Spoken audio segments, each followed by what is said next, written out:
The views and opinions expressed on the Veterans in Politics radio show and podcast are those of the guests and hosts and do not necessarily reflect those of Vegas All Net Radio, its affiliates, or its parent company.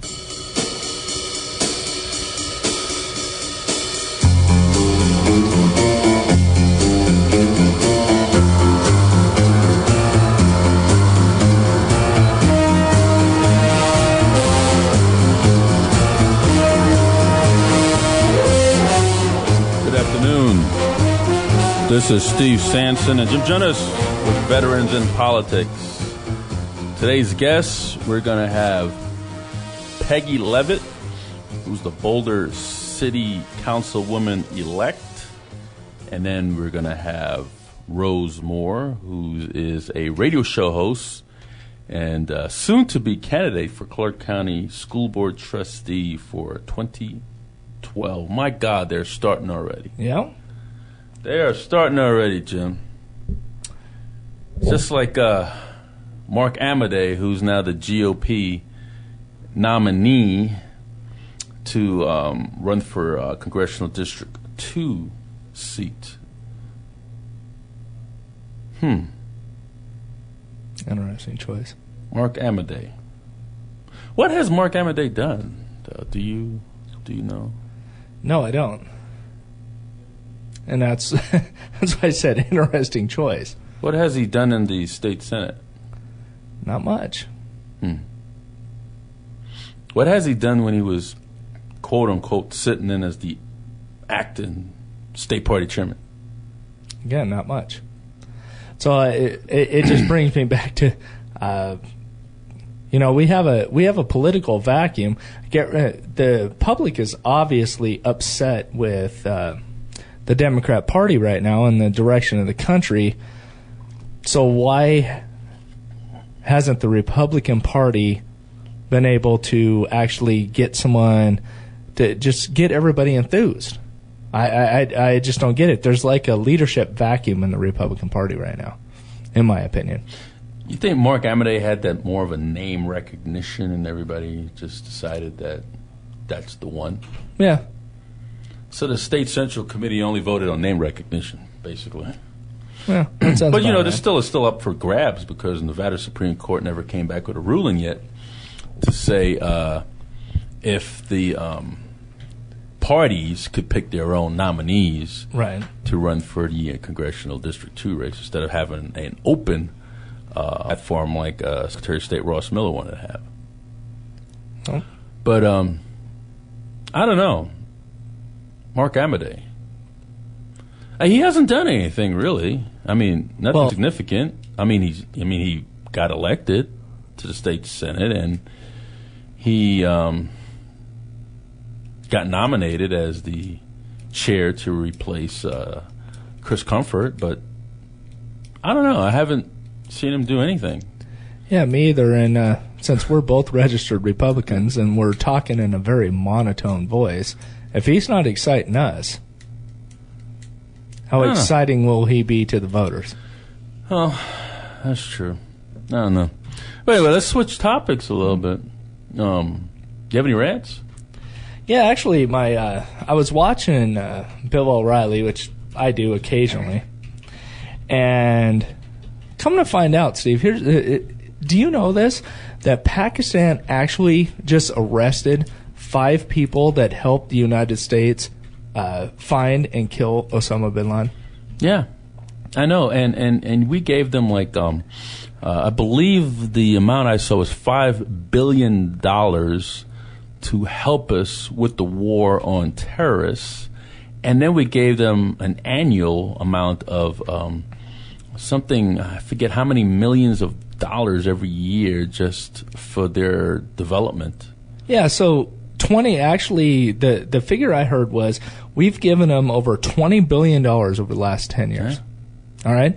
So if we're giving them, and they're supposedly helping us, that arrest of those 5 individuals was just a slap in the face. Yeah, they should have been giving those guys parades. So what I think the United States should do, in my opinion, and some of it I did get from Bill O'Reilly, is, hey, look,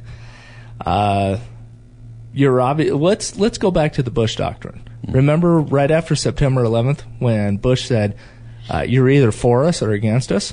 Well, right now, in my opinion, Pakistan is against us. Yeah.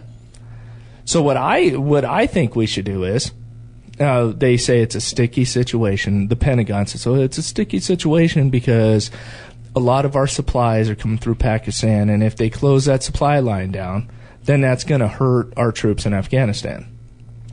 Well, my response to that is just tell them that if they do anything to disrupt that pipeline, then you know what? We're just going to bomb them. Yeah, it's an act of war. Let's just bomb them. And they have nukes too. So what? Well, so does India. I'm sure India could take care of Pakistan for us. Yeah, I'm sure they probably could too. So my thing is that Pakistan is obviously not a friend. No. It's a foe at this point. So, you know what? If they do anything, let's just bomb them. That's what I say.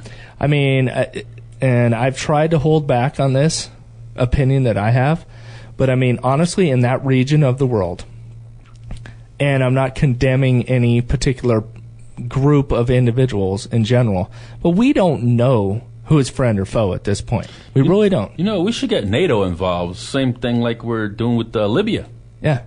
You know, and look at what Dennis Kucinich filed a lawsuit against the president and the Secretary of Defense for violation of the War Pact. I don't know. Is that where we want to steer our resources into a lawsuit? I mean, we are part of the NATO alliance, are we not? Yes, we are. I mean, so does the president have a right to bomb Libya with the workings of NATO? I mean, it's not like we're out there all by ourselves. Well, that just comes into that's an interesting question. It comes down on legality. The reason why I think that a lot of members of Congress, Dennis Kucinich in particular, is trying to sue the president, it's more over the War Powers Act.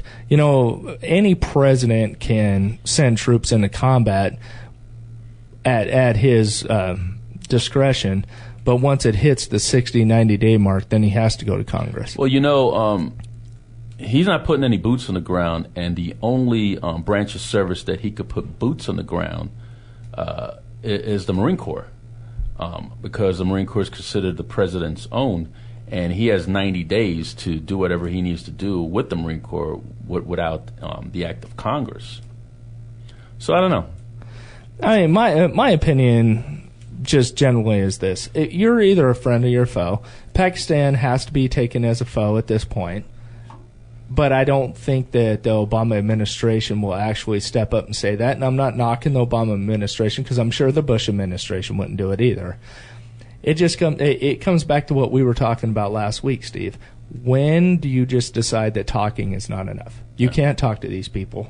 No. So let's blow them up. And then we have a freshman congressman that wants to put a bill on the floor, introduce a bill, which is Joe Heck, to stop the president from going into Libya. And again, are we a part of NATO or are we not a part of NATO?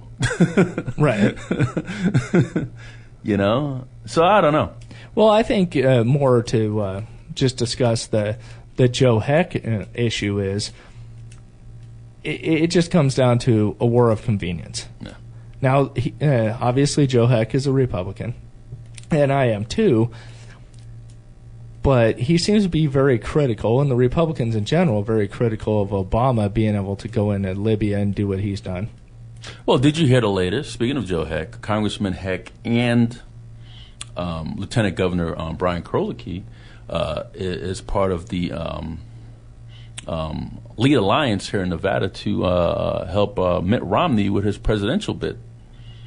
So right away they're taking sides.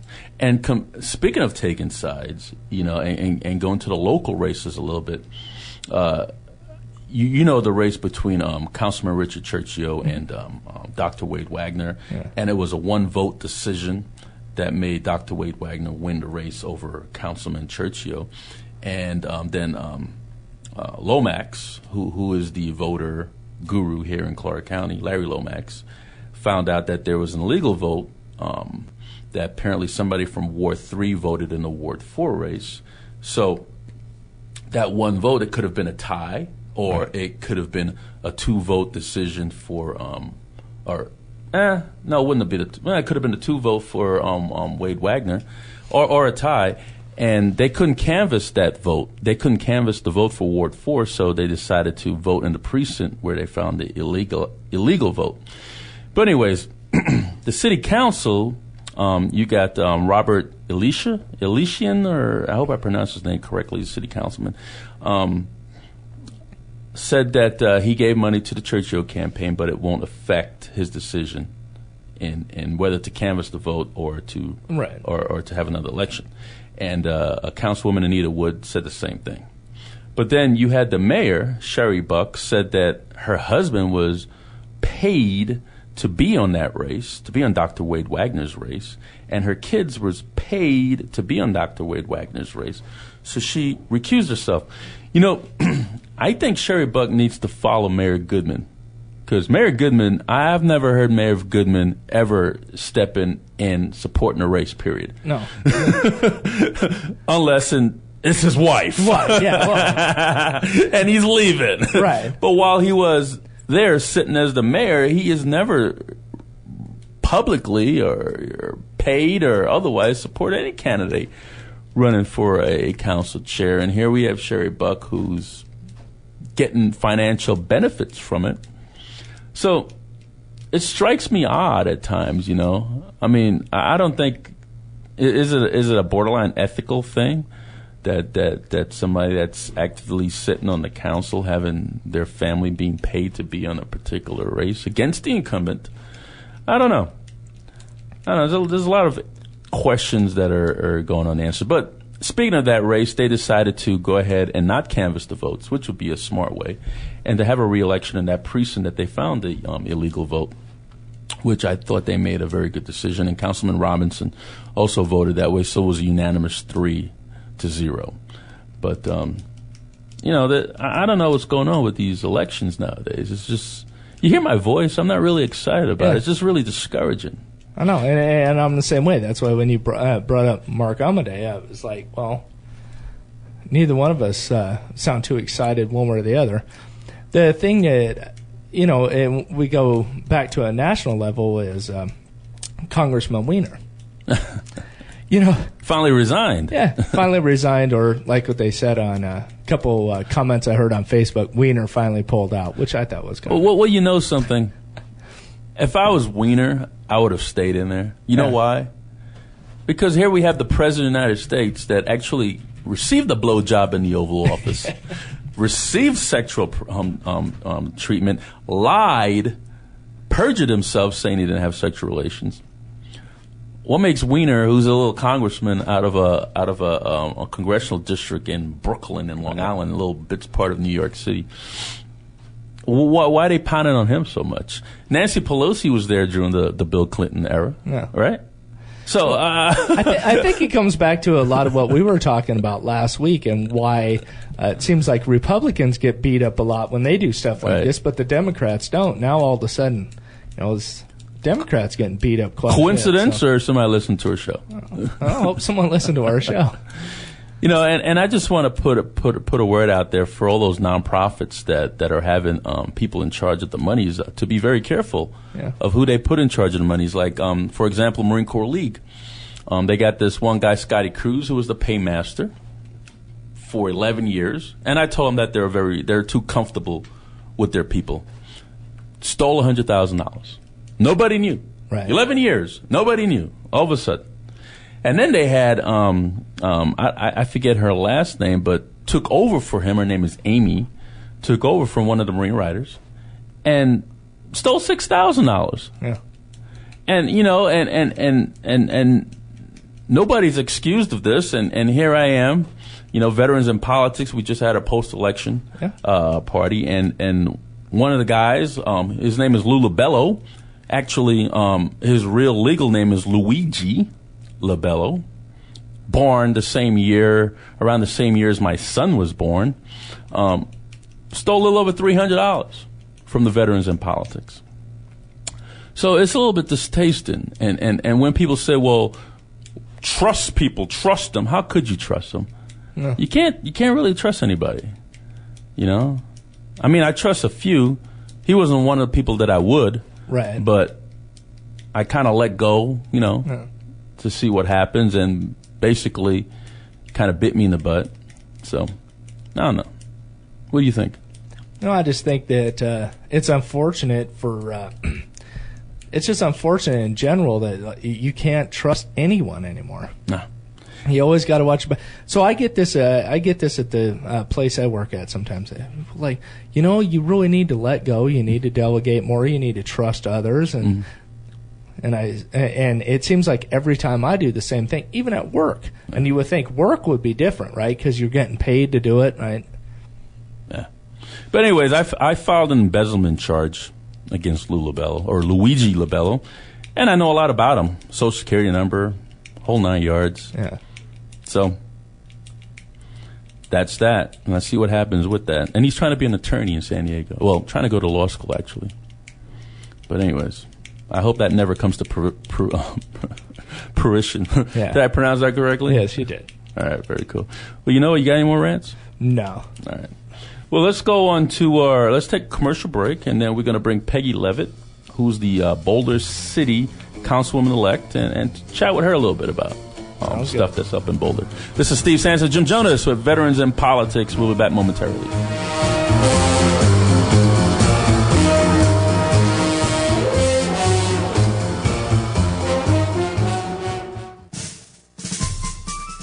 This public service announcement is brought to you by Veterans in Politics International. The Veterans in Politics mission is to teach, educate, organize, and awaken our veterans and their families to select, support, and vote intelligently for a better world, and to protect ourselves from our own governments and a culture of corruption, and to be the political voice for those in other groups that do not have one. There are too many homeless veterans, and more help is needed from the VA. Every veteran service organization post should adopt a local homeless veteran. The funding of VA medical centers is inadequate, and building a VA hospital in southern Nevada is moving at a slow pace. The budget has been flatlined for too many years.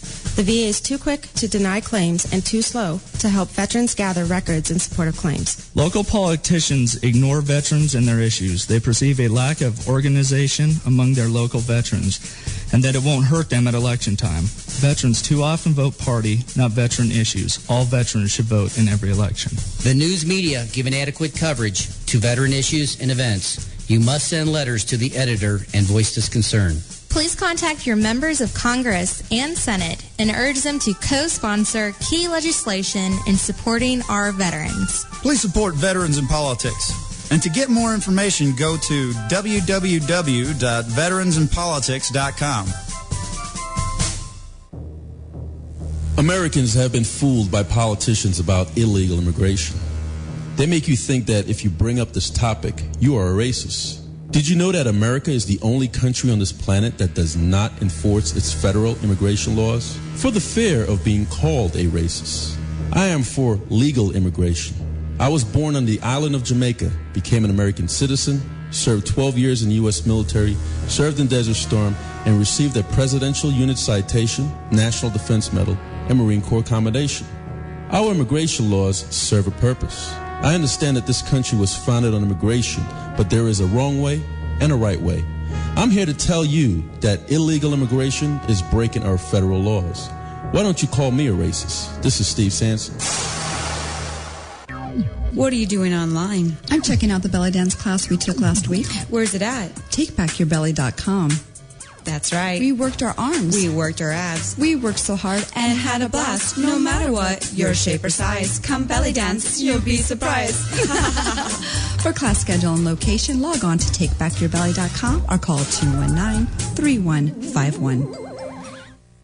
Are you a business owner struggling during these economic times? Please listen up. How would you like to put your business and services in front of every resident and business in the Las Vegas Valley for less than a penny per home? Yes, that's right. I said less than 1 cent per home and business. And how would you like to have a dynamic and exciting online presence with the major search engines? How about an online video for your business and a fully optimized website with absolutely no setup fee? Hi, my name is George. If you are interested in these and other services that can make your phone ring with clients and prospects, then call me at 702-296-8394. Just call George at 702-296-8394. Thank you.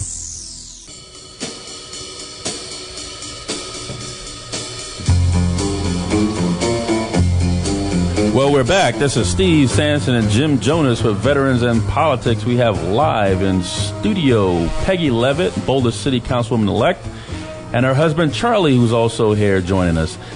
Peggy, hi. How are you doing today, man? I'm doing great. Peggy, could you tell us a little bit about yourself? Well, I was born and raised in Wyoming and went to the University of Wyoming before I landed in Las Vegas. My career basically was in social work, working with children. I worked at the Southern Nevada Children's Home in Boulder City. That's how I became acquainted with Boulder City. I worked there for 20 years, and then I was hired to be the manager at Child Haven, and I worked there for about 8 years. Child Haven, I think I know exactly where that is. Well, congratulations to your victory as the next city councilwoman in Boulder City. Thank you.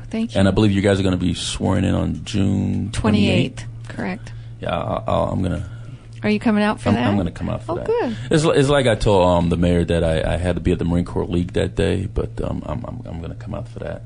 But tell us a little bit about Boulder City. One of the questions I was trying not to repeat myself too much because we had Rod Woodbury and Roger Tubler on, and these questions I don't believe we asked them yet.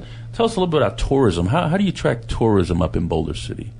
Well, I'm glad you asked that, because that's one of the things that I really want to work on is attracting more tourism, although I think our Chamber of Commerce does a great job at that. But I think what makes Boulder City unique, of course, is that we're right there by Hoover Dam. And so a lot of people are attracted to come out and see the dam and to enjoy Lake Mead. But in addition to that, we are just a very special, unique, small community. Like tonight, we have a bluegrass festival going on at the library, and there's some kind of special events going on virtually all the time that people like to come out there and enjoy. We have the Art in the Park in the fall. We have Spring Jamboree. We just recently had the Best Damn Barbecue Cook-Off, and so they're Damn Barbecue Cook-Off. Yeah, and there were probably 50,000 people came out for that. So Boulder City, for a lot of people, just like to come out and enjoy that small town atmosphere. So Peggy, what's the main reason why you ran? Well, the reason that I ran was that I was very disenchanted with the politics in Boulder City. It had become very divisive. One of the longtime residents, a good friend of mine, said that there have always been fissures and cracks in Boulder City, but he said it's now like there's been a big earthquake that has created a canyon that separates the town, and I wanted to be kind of a uniting force and see if we could kind of get the town back on track. So what specific skill set do you have that you feel will allow you to be able to accomplish that? Well, I think what uniquely qualified me actually from the other candidates and the current council members is that I do have a background in management. So I've worked with employees and have managed large staffs, and in that capacity have had to do a lot of negotiating and working with people and consensus building, and so I thought those particular skills would really lend itself to the job. So when you talk about you have a lot of experience in management, as far as what are the economic issues that specifically are facing Boulder City that you think through your managerial standpoint could help them? Well, Boulder City has been affected by the economy like everyone has, but we also have the advantage that we have all of these solar leases in El Dorado Valley that bring in leased revenue. So we have not been impacted as much as some of the other communities in southern Nevada. But we still have to be very fiscally responsible. So I have worked with a couple of budgets, both at Child Haven and at Children's Home, and prepared budgets and had to administer budgets and cut budgets. And so I've had that experience. So I just think that lends itself to doing the same thing in Boulder City. Yes, well, Peggy, since we're talking about the budget, what do you where's the city debt right now? Because I know that everybody is having their own problems with finances. North Las Vegas, for example, just talking about cutting fire, police, all emergency responders, most of them. In fact, they just cut a few people, about 20 or something people, several weeks ago, and now they're cutting even more. And then you have Henderson making cuts themselves. Is Boulder City making any cuts to emergency responders? And then where is their financial deficit as of today? Do you know? We actually have not had to cut any emergency responders.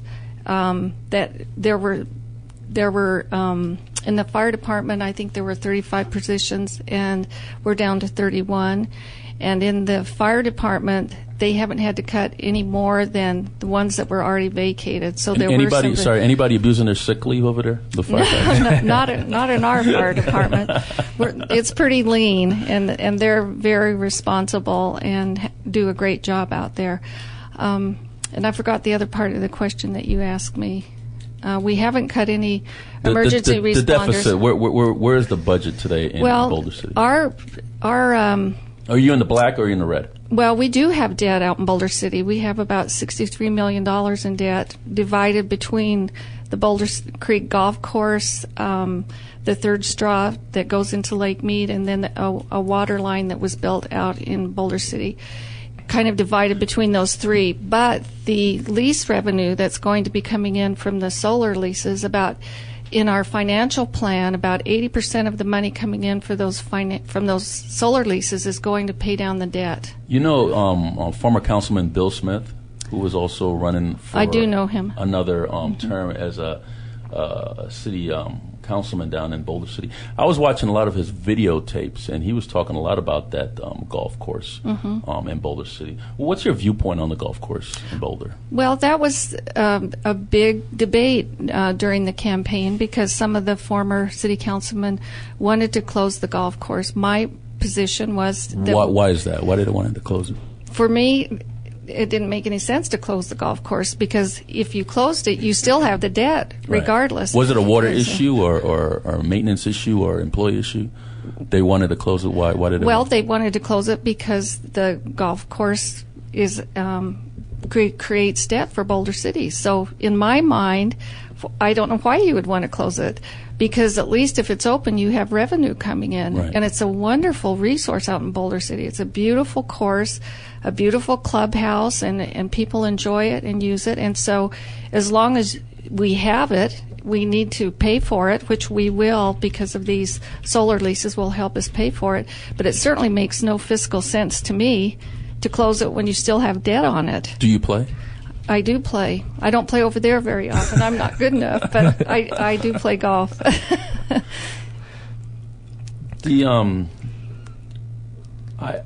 I asked Rod Woodbury and Roger Tobler about the having a crematory in Boulder City, and the reason why I want to bring that up to you as well is to let you know where I was standing on this issue. I believe that a few years ago the crematory was brought up in front of the city council and they voted it down. And because they were talking about pollution and stuff like that. Although between now and then the technology has changed since then. And the reason why I brought it up, because I used to sit on the Southern Nevada Cemetery Veteran Advisory Board for the state of Nevada.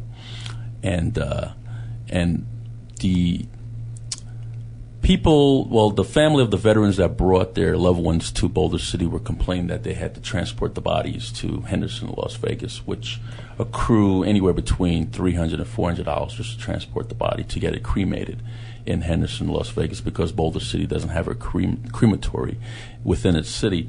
And I was wondering if you would be more inclined to have a crematory established in Boulder City, whether I don't care who does it, Palm Mortuary or whoever does it, but just to have a crematory in Boulder City to facilitate any family that wants to cremate their loved ones. Well, we talked about this when you interviewed me before when I was running as a candidate. My particular stance on that is I would certainly look into it and support it. I believe it makes sense to me because of the Veterans Cemetery being in Boulder City and the Veterans Hospital being there as well. I know we have friends who are in the business who own a funeral home out in Boulder City, and they've told me that the majority of the people that they service are veterans. So it seems to me that it would make sense.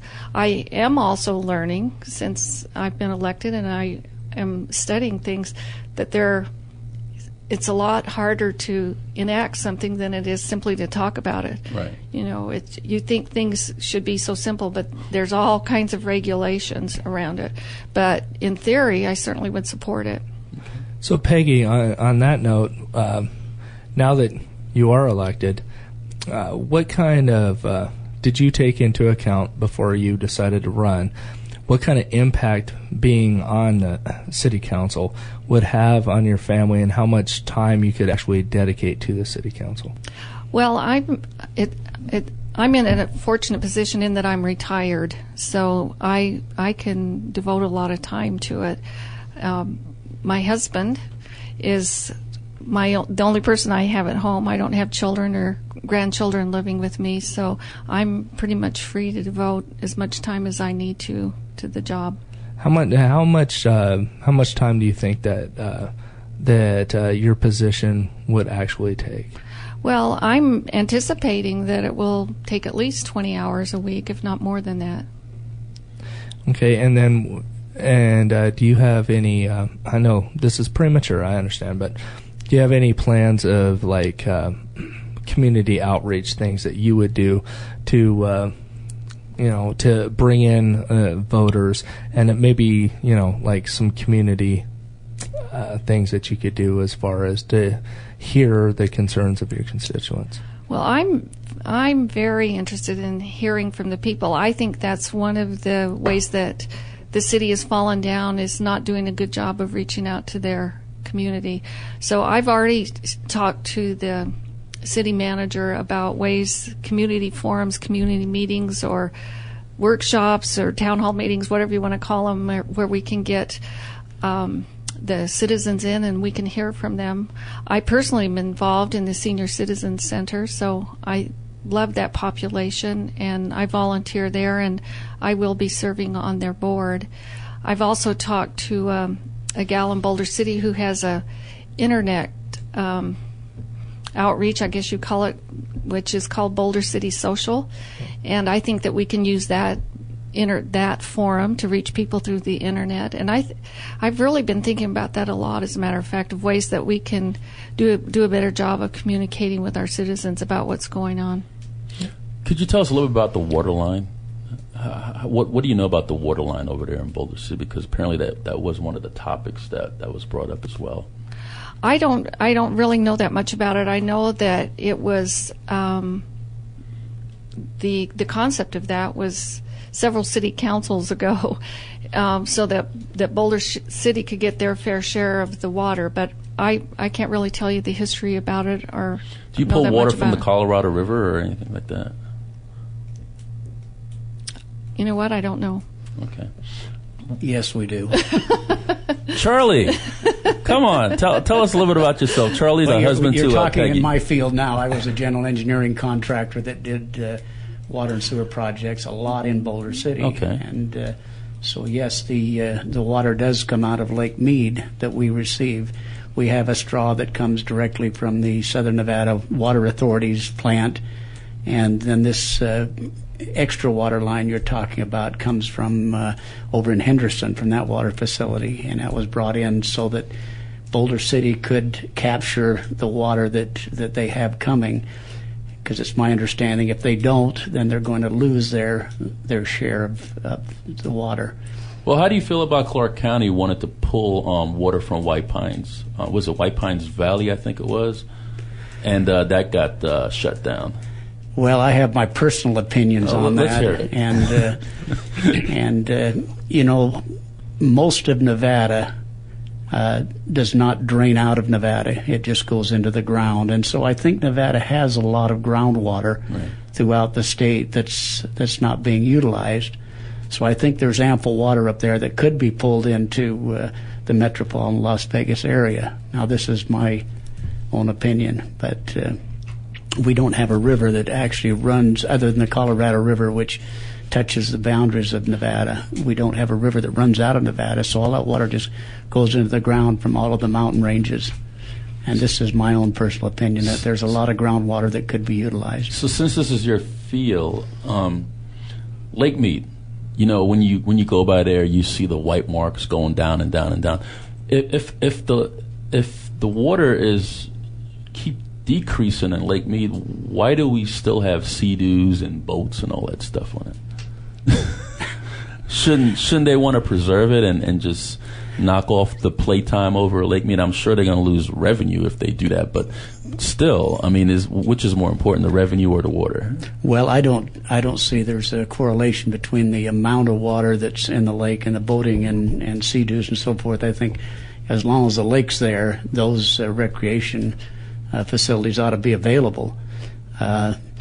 The lake, of course, has been dropping because we've had a drought, and there's a big demand from California and Arizona on that water. I think Nevada missed the boat years and years ago when it didn't get more of a share of the Colorado River. So how long do you think Lake Mead will survive?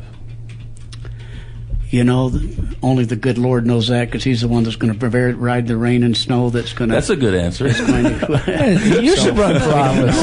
I thought you'd give me like 5 years or 2 years. Well, we know that it's going to go up this year. Yeah, we know it's going to go up 30 feet this year. So we did have a good snowpack in the mountains that's bringing it up, but I couldn't venture to guess whether it's going to go up or down in the future. And how do you feel about your wife becoming city councilor in Boulder? You know, I have mixed feelings about that. Selfishly, it should have been me. Damn it! No chance. It cuts into my travel time. But actually, I'm very proud of her, and I think her honesty and integrity, that she'll do a great job for the city of Boulder City.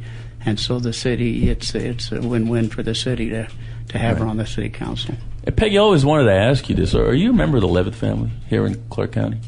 Well, I'm married to a Leavitt, but again. Yes. So Michelle Leavitt is your... Yes. Is your...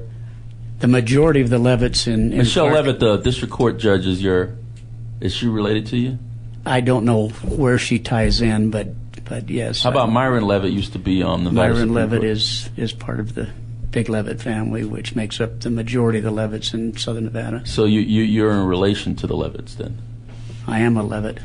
Okay. No, I'm talking about with that immediate family. Yes, you're connected with them. It goes back several generations to tie into Myron, but But our families started here back in the early 1800s, and I always wanted to ask that question, and I just it just keeps slipping my mind. Well, when you get back to the genealogy in the family, you have to ask him, because it's a huge family. I know. I went to Myron Leavitt's funeral many years ago. I forget where they had it, up in one of those. I forget what that town was, but I knew I had to drive a little bit to get there. Yeah, but Jim, you have any questions for Peggy or Charlie? No. Who I didn't even know that was professional water guy. Retired. What do you do with your time since you travel so much? I play a lot of golf. So you like this golf course being over in Boulder? I love Boulder Creek Golf Course. To me, it's a world-class golf course. It was probably prematurely built, because at the time they built it, there wasn't that big a demand. But it's there now, and it's a world-class golf course. And so I think closing it now would be counterproductive. Okay. Thank you so much, Charlie. Peggy, could you give us your contact information? Sure. My phone number is 702-293-7659, and my email address is Peggy Leavitt 4 BCCC 3Cs @gmail.com. Peggy, thank you for coming on the show, and congratulations once again to your victory to the City Council of Boulder. Thank you. This is Steve Sanson, Jim Jonas with Veterans in Politics, but don't go away, folks. We have Rose Moore, radio show host and candidate for Clark County School Board Trustee for 2012.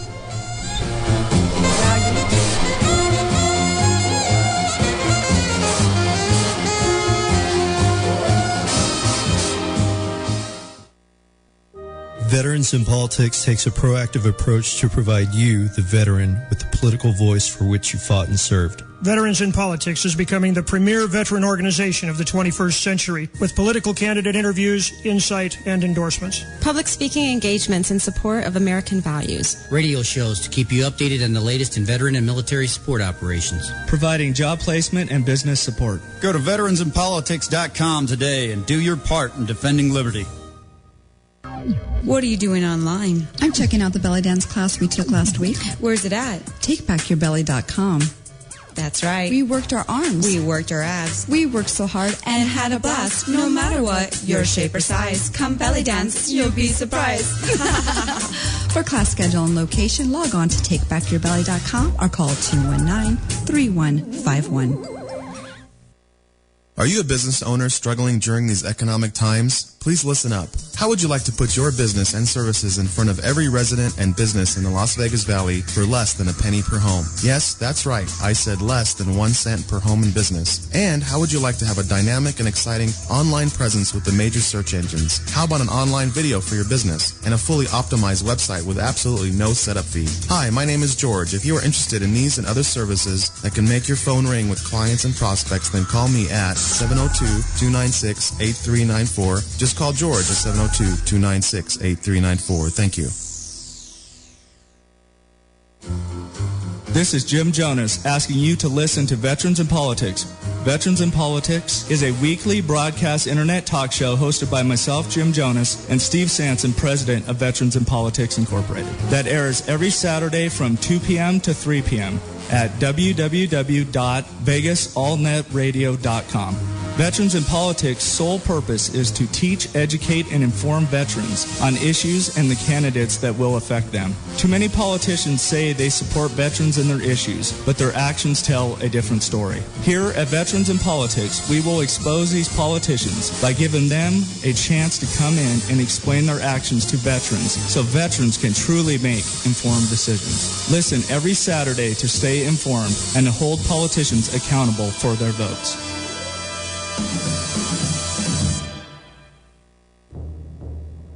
While growing up, I've always asked my family, who is my father? I was told the name of a man. When I became older, I looked for this man and found him. He thought that I was his son as well, but after a DNA test, it was discovered that my family was lying to me all my life. I pressured my family to give me the real identity of my father. I then became suspicious and took my grandfather's DNA. After I buried my grandfather, 2 days later I discovered that my grandfather was in fact my biological father. I questioned myself and asked, what is my purpose on this earth? I should have never been conceived. But when I look at my 4 children, I knew that everything happens for a reason. This is Steve Sanson. Find your identity. This public service announcement is brought to you by Veterans in Politics International. The Veterans in Politics mission is to teach, educate, organize, and awaken our veterans and their families to select, support, and vote intelligently for a better world, and to protect ourselves from our own governments and a culture of corruption, and to be the political voice for those in other groups that do not have one.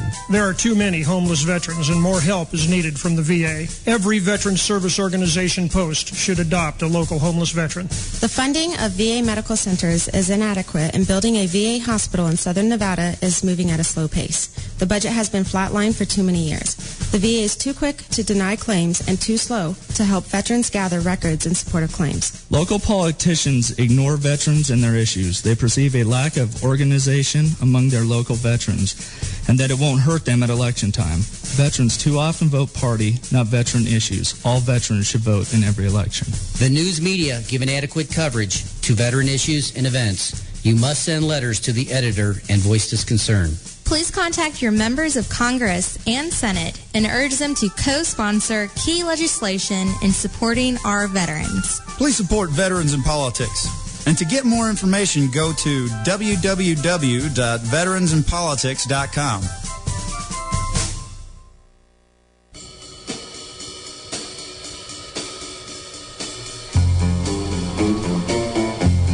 Well, we're back. This is Steve Sanson, Jim Jonas with Veterans in Politics, and we have live Rose Moore, radio show host and candidate for Clark County School Board Trustee for 2012. Rose, how you doing today? Oh, I'm doing great. How are you doing? I'm doing real good. Could you give us a little bit about yourself? Oh, geez, you really want to know? That's why I said a little bit. A little bit. Yeah. I am in District B. I'll be running against Chris Garvey, and I'm an author. Okay. It's an online class for special education, fundamentals of special education K through 12. It's the government has decided to use it for highly qualified. I own my own company, ADHD Child Advocate Services, but we do all disabilities. We kind of go into the school districts, and if they're not giving the special education services to our children, then as my kids would say to me, I kick butt. So, right. Which means that I make sure that the district does what they're supposed to do to help not only disabled kids, but our regular general education kids. I am also, I've been in this business for 36 years. I've received many accolades and kudos, governmental awards for my services. I was the only one in Nevada asked to go to the conference on violence in the United States, in our school districts, in our schools, for the Department of Education in D.C. And I got to speak there. And I do everything I can to help the kids. My motto is, whatever we do it for the kids. I can get kind of brash at times when I'm trying to help the kids, but it's only because we care so much for them, and we want to make sure the school district, especially here in Clark County, do the right thing. So, Rose, let me ask you the first question. Sure. You own your own company, correct?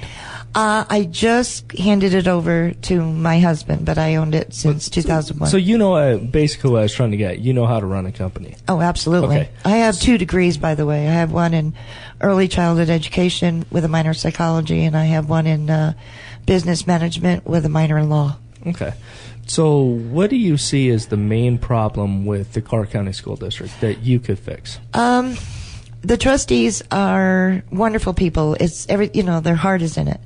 But the problem is that they're letting the superintendent in the past, and I'm starting to see it now, rule them, whereas they're the boss for the district and for the superintendent. And they're not knowledgeable enough in all sorts of avenues and departments. For instance, purchasing, construction, the police, curriculum, everything concerning the Clark County School District. Now, I've worked here in this state for 14 years. I've lived here. And I know every single department. I know the ones that are the head of the ones to the ones that are a little bit below. And when they change around, I know them all. We're friends. But some of them, they're not. But as for the trustees, they need to get rid of the governance policies and take back what they've assigned to the district to do. Right now, the district can do what they want when they want, and all they are doing is voting. The trustees are only voting to say, okay, that's fine. Carolyn Edwards has admitted on many stations and in reports and newspapers she's not going to go through the purchase orders. There's 100 and some odd purchase orders. Well, there's only 16 pages, and I've been going through the purchase orders for 14 years. Right. And that's why I stand before the board to find out what's going on. So the other thing, too, is we do have a fantastic superintendent, Dwight Jones. And I met him, a wonderful gentleman. I happen to know him way before they were looking for somebody. You know he's coming on the show July 16th. Oh, I would love to be here to give him a hug and kiss and say, go for it. He's very, very good. But like I've told him personally, you're in a honeymoon period with me. Right. Now, I only speak for myself, as you well know, Steve. Mm-hmm. he's on a honeymoon period. I want to see things done, and I want to see them done right. But what he is very transparent. So, what do you think of Brian Sandoval, our governor? Well, as far as the let me cut it down because that's a broad question. As far as his handling of this budget session that just occurred, I think he's very misinformed on a lot of stuff. Now we had I don't know for sure how this is working with Terry Janison, who used to be the president of the trustees. But now she's supposed to be the representative for education for him down here. Now, I haven't heard very much in the newspapers or anywhere about her, but what I have seen, I don't like what I hear. So I don't know what she's telling him or if that's her job.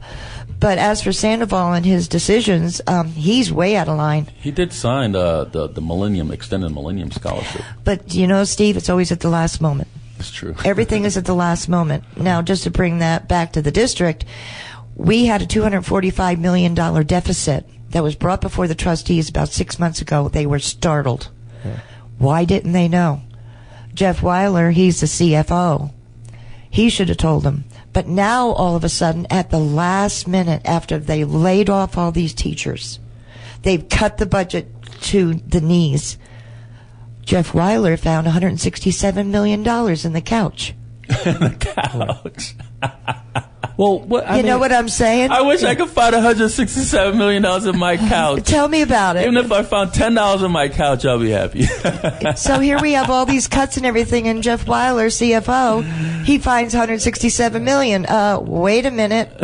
Now, I'm not a big fan of Jeff Weiler, because I have had problems with him when it comes to finances. And Steve, I don't know if you know this or not, but anything that I say, I have documentation to prove everything. Right. I'm not a fool. So, and I've shared those with Dwight Jones as well. So what would you say directly to someone like me that thinks that part of the issue is, number one, it's the governor's responsibility to sign a balanced budget, okay? And just to be harsh, not towards you, but just towards the district in general, that couldn't they be more strategic in finding ways to, if my boss comes to me and says, you know what, this is how many hours you have to spend, and this is what I expect done, right. It's my responsibility to make sure that happens. And I think lots of times what happens is that with bureaucrats, that's basically where I'm going. With bureaucrats, they just go, oh, no, can't get it done. Brian Sandoval or whatever governor it is, Jim Givens, former governor Brian, they're asking us to do too much. We can't do it. Now, that kind of mentality, I mean, what are we telling our kids when the people that are in charge of the school district just throw their hands up and say, oh, it can't be done? Well, that's their problem. And the problem is this. They don't know what they're doing. The right hand doesn't know what the left hand is doing. Okay. I find that over and over and over again. Right. When I use public information disclosure notices for everything I need, yeah. And I find out if I ask one department the same thing I'm asking another department, I'll get two different things. Mm-hmm. And that's damaging to the district, because sometimes things should not be let out, but they are, and they're giving them to me. Which is fine, because I'm not going to run around calling the police and stuff like that. I'm there to help the kids and take that information and use it the way we should. But as for Governor Sandoval, he's been very well misinformed, I have to say, coming with budget cuts in education. What right did he have to ask for our $300 million that we had saved up? Same thing with Gillespie with Metro. They were going to take their money, too. Mm-hmm. They should be given accolades for those type of things that we need. So that's where I'm looking. And professional development, they're cutting it drastically. We used to have $4 million for professional development. Now what do we have? He wants to cut it all. But my feeling is that I think the unions need to be more stronger. And I think they should take over the professional development. I think they should take over hiring of the teachers and get those people in to do it and take it away from the district. So if the district says, I need a science teacher, you go over to the union and you say, what do you have? And this is who we have, and this is the training they already have. not throw those teachers into a classroom, and they're not highly qualified. They're supposed to be highly qualified by 2006. So you think the answer to the educational problem in Nevada is the union should be stronger? Let me tell you why. Okay. Because we're 50th in the nation, somebody did something wrong, and it was the district. Why in the world would I want to come to this state and be a teacher and not be covered by a union that can protect me from what they're doing to these teachers? I want my protection. Well, what exactly? I'm sorry, Steve. What exactly are they doing to these teachers? Because this is one of the things that I kind of get frustrated about. Obviously, we want the best teachers, and we're all out for education. But a lot of times, these the unions, everybody talks about how teachers don't make that much money. But if you look at their packages compared to most private citizens, they may not be bringing home a lot of money, but their benefits, their pensions, their health care vastly exceed anything that you would find in the public sector. I don't. Private That's sector. not true. I'm sorry. I work in all 50 states with my company. I work with many hundreds and hundreds of teachers, thousands of teachers. Here in this state, that is not true. You need to break it down on what are administrative costs compared to what are teacher costs. As for the PERS and stuff like that, why don't you compare the teacher's PERS to the administrator's PERS? Talk about sick leave. I don't disagree with you. They on won't that even at let all. them take sick leave. Okay. They won't even let them take sick leave. You can keep it and sell it. Sell it where they should be taking vacation. I'm sorry, but the teachers, I feel in my mind, because I know the teachers with special education, and I have to work with those teachers, general ed and special ed. I'm sorry, they are not well trained, and that's what we need. We need well-trained teachers, and the district is not doing it. And that's why I say the unions need to have more power to be able to offer. They haven't, what I want to say is professional development classes to become highly qualified to teach has not been reviewed in 15 years. They just keep adding and adding and adding. Same thing with grants. There must be 300 to 400 different grants on reading programs alone that the district files for and the teachers have to do. And it doesn't work. So, you're putting all this stuff onto the teachers, and what do they get out of it? First hired, first fired? That's what happened. But now we got $167 million in the couch. Do you see what I'm saying? No, I understand. And I wasn't trying to bash teachers unions. It just seems like that's the word the conservatives. Now, I don't want to say I'm a union person or not a union person, but in this particular circumstance, we need this union to protect them against a state and a city that's 50th in the nation. Well, Rose, could you give us your contact information? You can get hold of me at 883-1891 or the Rose Moore Show at hotmail.com. Rose Moore, I want to thank you very much for coming. I love your passion. And thank you very much. We need to get you to come back again. And by the way, thank you, veterans. You've done a wonderful job. Keep up the good work and all you do for our community. Thanks, Rose. That's Rose Moore, who's a candidate for Clark County School Board Trustee, and I believe you said District B? B, yes. Okay. And this is Steve Sanson with Jim Jonas for Veterans in Politics. Until next week.